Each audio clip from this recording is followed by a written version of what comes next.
નમસ્કાર દર્શક મિત્રો, મહામંથન મંતવ્ય ન્યૂઝમાં આપનું સ્વાગત છે।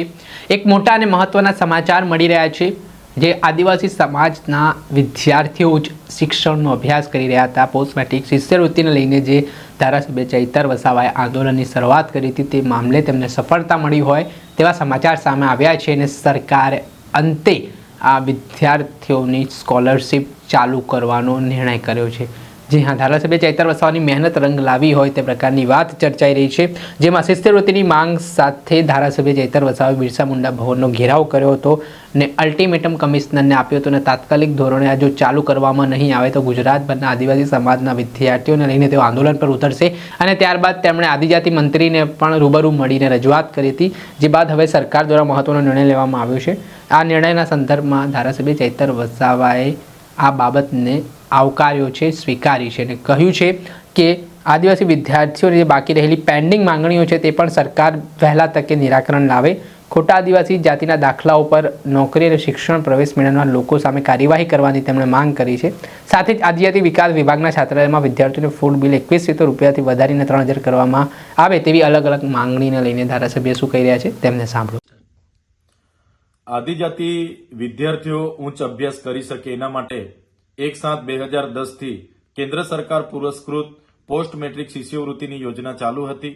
ગત વર્ષે 28/10/2024 ના રોજ ગુજરાત સરકારે એક પરિપત્ર બહાર પાડીને મેનેજમેન્ટ અને વેકેન્ટ કોટામાં અભ્યાસ કરતા વિદ્યાર્થીઓ માટે આ શિષ્યવૃત્તિની યોજના એમણે બંધ કરી હતી। ત્યારે અમે હજારો વિદ્યાર્થીઓની રજૂઆતને ધ્યાને લઈને વિદ્યાર્થીઓ સાથે બિરસા મુંડા ભવન ખાતે પહોંચ્યા। ત્યાંના કમિશનર અને સચિવને પણ અમે રજૂઆતો કરી। બાદમાં અમે વિધાનસભાના બજેટ સત્ર દરમિયાન પણ હજારો વિદ્યાર્થીઓ સાથે વિધાનસભાના ઘેરાવા કરવાના પ્રયાસો કર્યા। બાદમાં વિધાનસભાના સન્માન્ય ગૃહમાં પણ આ મુદ્દાની અમે મક્કમતાથી રજૂઆત કરી, ચર્ચા કરી। તે દિવસે મને વિધાનસભામાંથી સસ્પેન્ડ પણ કરવામાં આવ્યો।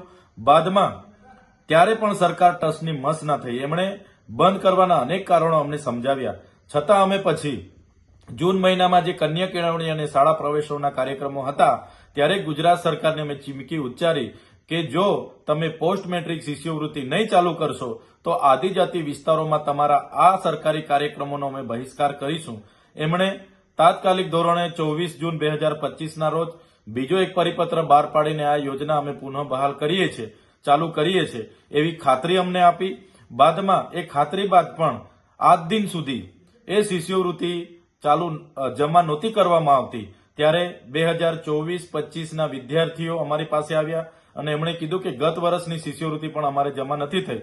ત્યારે અમે ગત 25 નવેમ્બર 2025 ના રોજ અમે બિરસા મુંડા ભવન અને સવિર્ણ સંકુલ 1 મંત્રીશ્રીને મળ્યા અને અમે રજૂઆત કરી કે દિન 15માં જો 2024-25ની શિષ્યવૃત્તિ જમા નહીં થશે તો અમે દિન 15 બાદ અમારે રચનાત્મક કાર્યક્રમો ગાંધીનગરમાં આપવા પડશે।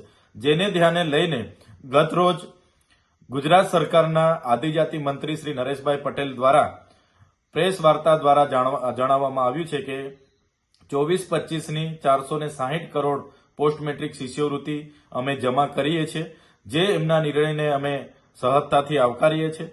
સાથે સાથે અમારા બીજા 3 મુદ્દાની પણ એમને રજૂઆત હતી કે જે ખોટા આદિવાસીના જાતિના દાખલા, કેટલાક ખોટા લોકોએ આદિવાસીના જાતિના દાખલા ઉપર નોકરી અને શિક્ષણમાં પ્રવેશ મેળવ્યો છે, એમની પણ તપાસ કરીને એમને દૂર કરવામાં આવે, કાર્યવાહી કરવામાં આવે એવી એક અમારી માંગણી હતી।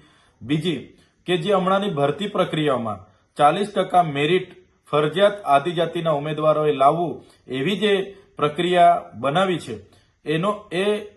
એ પ્રક્રિયા નાબૂદ કરવામાં આવે અને અનામતના રોસ્ટર પ્રમાણે જેટલી જગ્યા આદિજાતિઓ માટે ફળવાય છે તમામે જગ્યા આદિજાતિઓ થકી જ ભરવામાં આવે એવી અમારી બીજી ત્રીજી માંગણી હતી। ચોથું કે આદિજાતિ વિકાસ વિભાગ દ્વારા સંચાલિત જે છાત્રાલયો છે એમાં મહિનાનું ફૂડ બિલ માત્ર 2100 રૂપિયા છે, એટલે પર ડેનું 70 રૂપિયા।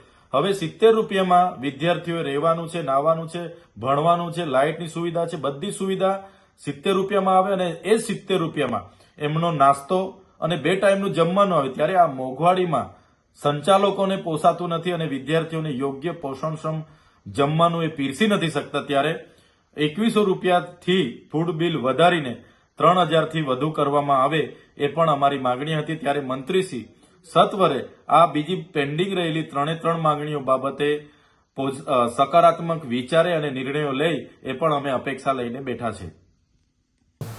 આપણે સાંભળતા ડેડિયાપાડાના ધારાસભ્ય ચૈતર વસાવા હાલ તેમને એક પગથિયે સફળતા મળી છે, પણ તેમણે અલગ અલગ વિવિધ માંગણીઓ પણ રાજ્ય સરકાર સમક્ષ મૂકી છે. ત્યારે જોવાનું રહ્યું કે આ માંગણીઓનું ક્યારે નિરાકરણ આવે છે. પરંતુ જે સૌથી મોટો અને મહત્વનો મુદ્દો આદિવાસી વિદ્યાર્થીઓ માટે રહ્યો હતો, પોસ્ટ મેટ્રિક શિષ્યવૃત્તિ, તે મુદ્દો હવે ક્યાંક ને ક્યાંક તેનું નિરાકરણ આવ્યું હોય તેવું કહેવાય રહ્યું છે. દર્શક મિત્રો, આવા જ વિડીયો જોવા માટે મહામંથન મંતવ્ય ન્યૂઝ જોતા રહો.